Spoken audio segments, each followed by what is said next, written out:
In previous videos, we took a look at some cool British singles released in June and July 1967.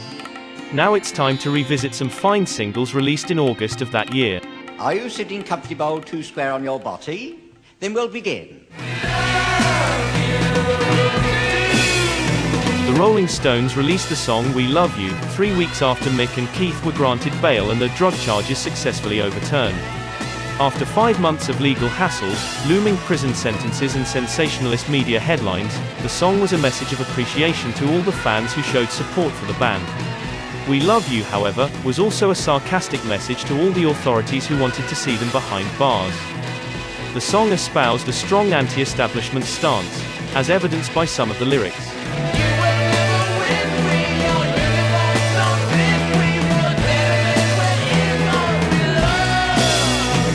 The song starts with the sound of a cell door clanging shut. And it quickly turns into one of the most anarchic and chaotic slices of psychedelia ever recorded. The song had an almost proto-electronic sound, with a totally innovative and unique mellotron arrangement by Brian Jones. It featured John Lennon and Paul McCartney on backing vocals. The two Beatles were in charge of the high harmonies during the chorus. The Stones filmed a promotional film for the song. The film, directed by Peter Whitehead, was loosely based on the trial of Oscar Wilde, and it was supposed to be premiered on Top of the Pops. However, it was banned by the BBC, who deemed it unsuitable, and it was never shown on the television programme. There's the Rolling Stones, of course, and everybody keeps saying who was at the recording session. I think actually, if you stop and think about it, we all were really, weren't we? I was anyway, and I know you were, people who were listening, and that's good. August 1967 also saw the release of Ichiku Park by the Small Faces. This is one of the songs that many people associate with the Summer of Love in Britain. It became one of the Small Faces' biggest hits, and it was actually the only Small Faces single that charted in the States, reaching number 16 on the Billboard charts.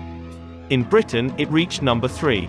Ichiku Park is one of the first recordings to feature a flanging effect. Most sources credit the use of the effect to engineer George Skions, who showed it to the Small Faces' regular engineer Glyn Johns. The single got great reviews in the press when it was originally released. Derek Johnson from the New Musical Express wrote, "Change of style for the Small Faces here. Set to a bouncy jog-trotting beat, there's almost a touch of good time about it. Very simple in construction both lyrically and musically. This should register quickly." It's Jimi Hendrix Experience, and actually that's my timer for the week, which I showed here. I don't know, anyway, somebody called the Burning of the Midnight Lamp. August 1967 also saw the release of Burning of the Midnight Lamp by Jimi Hendrix Experience. This was their 4th single and the one that took longer to record. The Experience started working on the song in May, but its slow progress left Hendrix frustrated and depressed. After a string of European tour dates lasting for the next few months, the band flew to New York in July to work on the tune again. After recording more than 30 takes of the number, the Sweet Inspirations overdubbed backing vocals and the song was finally mixed and finished in July 20th. Derek Johnson from the New Musical Express was very enthusiastic in his review of the song. Johnson wrote, "A shattering disc from Jimi Hendrix that absolutely rivets you to the spot. I suppose that it's basically a blues, but you'd scarcely recognize it as such, with all the incredible goings-on behind Jimmy's impassioned vocal. It's one of those discs that's almost impossible to describe. But the combination of the soloist's frantic vocal, and the spine-tingling pulsations created by the Experience, is really something." The single stalled at number 18, lower than the 3 singles the Experience had previously released.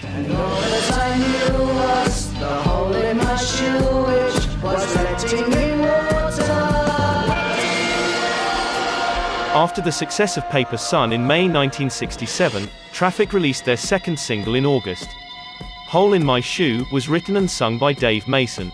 The song is one of the highlights of Traffic's early days, when they were at their most psychedelic and experimental. The single got very positive reviews in the press. Journalist Penny Valentine reviewed it for Disc magazine. Penny Valentine wrote, "A marvelous record this, a record of tremendous imagination, an evocative and delightful record, a record in fact, for the Traffic to hold up as proof that Paper Sun was no fluke. It starts with sitar and drum driving solidly through, and then joined by warm pipes. All praise to Jimmy Miller's production. And thank you Island Records for a really splendid cover. Oh, and in case you didn't guess, a hit. Penny Valentine was right. The single reached number 2 on the chart. Things went okay, and then one day, pow! Music was constantly changing in the 60s, and nobody wanted to be left behind. In later decades, staying true to your roots was mostly seen as a positive thing. But back in 1967, staying true to your roots only meant that you were stuck in the past and weren't able to musically evolve. This was more or less the story of Zoot Money and the Big Roll Band. Zoot Money and his band released several singles in the mid-60s. And even though the singles failed to chart, their mixture of rhythm and blues and soul and their highly entertaining live act turned them into one of the most successful club bands from that era. The band featured Andy Summers on guitar, who found fame and fortune more than 10 years later when he joined the Police. By 1967, Zoot Money and Company had grown tired of covering soul numbers. So they decided to change their name to Dantelion's Chariot, and they moved into a more psychedelic and experimental territory. The first single they released under the new name was Madman Running Through the Fields. Melody Maker spoke to Andy Summers and asked him about the band's change of style. Andy Summers said, 3 years ago, we felt that we were giving the public something it hadn't seen before. But then, all groups ended up playing basically the same thing. Now there are only us and the Pink Floyd on the same scene, although you can't compare us musically. We feel we have got the technical ability to play what we feel. We admire the Floyd as innovators. But we don't feel they play what they feel. See Emily Play is one of the best pop records of the year. But they lack personality on stage, it's just a big noise. I think the Soft Machine have much more to offer. Ex-Animals keyboardist Alan Price reviewed the single for Disc magazine. Price wrote, Great, very good. There's 23 shillings worth there. A very personal record for Zoot Money. It's the best record of the bunch this week. I hope it's a commercial success for him. There's nothing like having a principle, and then the whole thing happening for you. The single failed to chart. But Madman Running Through the Fields is widely considered to be one of the best British psychedelic songs of the 60s.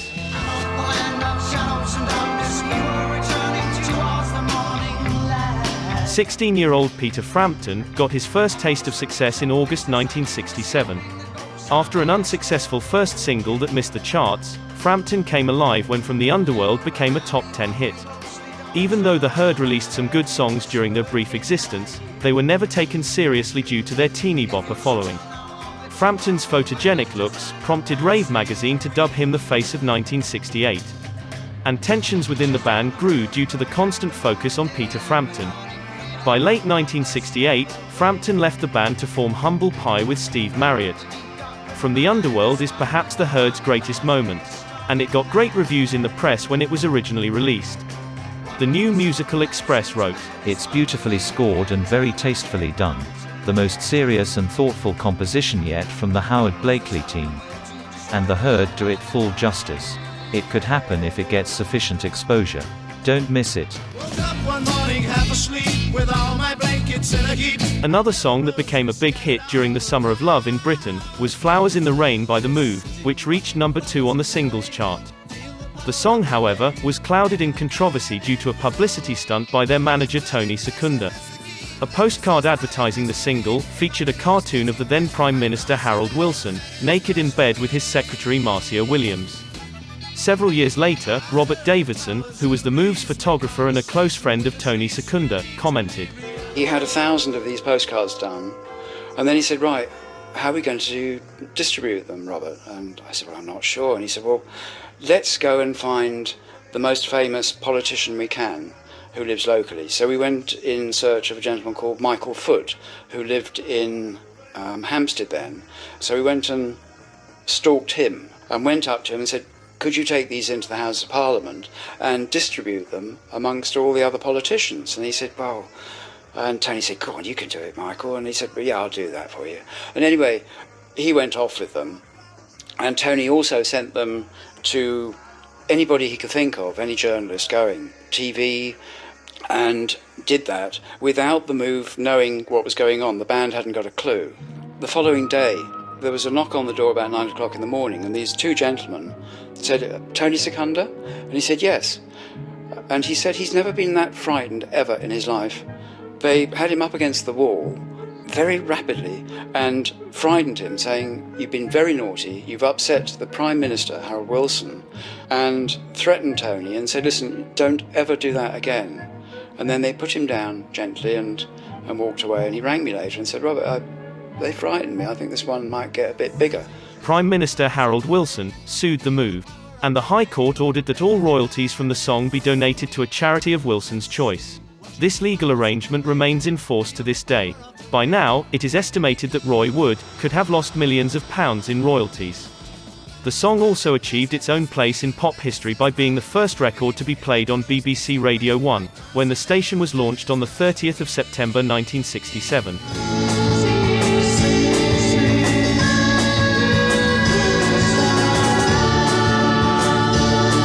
Many great psychedelic singles released in 1967 failed to chart when they were originally released, but later became cult favorites. Hyacinth Threads by the Orange Bicycle is one of them. This was the first single by the band, even though they had already been performing under different names in previous years. Apart from its great psychedelic sound, one of the highlights of the song was the brilliant vocal arrangement. Lack of promotion is probably one of the main reasons why the song failed to chart. Most magazines didn't even review the single. Only Disc Magazine bothered to write a few lines about it. Disc Magazine wrote, "Good urgent sound about the Orange Bicycle and Hyacinth Threads. And the backing guitar picks out a melody that I've heard and liked somewhere before." Despite missing the charts in Britain, the song charted in France, where it was released as an EP along with 3 other songs. Self-prescribed illusion here. The game that you see is called loving. Another great band from that era which went pretty much unnoticed was Skip Biffa. The band built a decent following on the live circuit, and one of their singles was produced by Steve Marriott and Ronnie Lane from the Small Faces. However, the band never got much support from the press, and John Peel seemed to be the only disc jockey who played their music on the radio. In an article for Disc Magazine, John Peel wrote, "I simply don't begin to understand why they have not found wider acceptance. They're one of the most inventive and exciting groups in the country." The single failed to chart, and so did all their other singles. 2 of the members of the band, John Turnbull and Mick Gallagher, became members of Ian Dury and the Blockheads in 1977. Gallagher also played on 2 of the most influential Clash albums, London Calling and Sandinista. Mine is the story of a record star. The Fortunes were formed in Birmingham and had a string of top 10 hits in 1965. However, things took a turn for the worse in 1966. Their manager Reginald Calvert was shot dead in a dispute over pirate radio stations. And none of the singles they released that year managed to chart. In 1967, the Fortunes left Decca Records for United Artists. The result was The Idol, an excellent song highlighted by brilliant 4-part harmonies.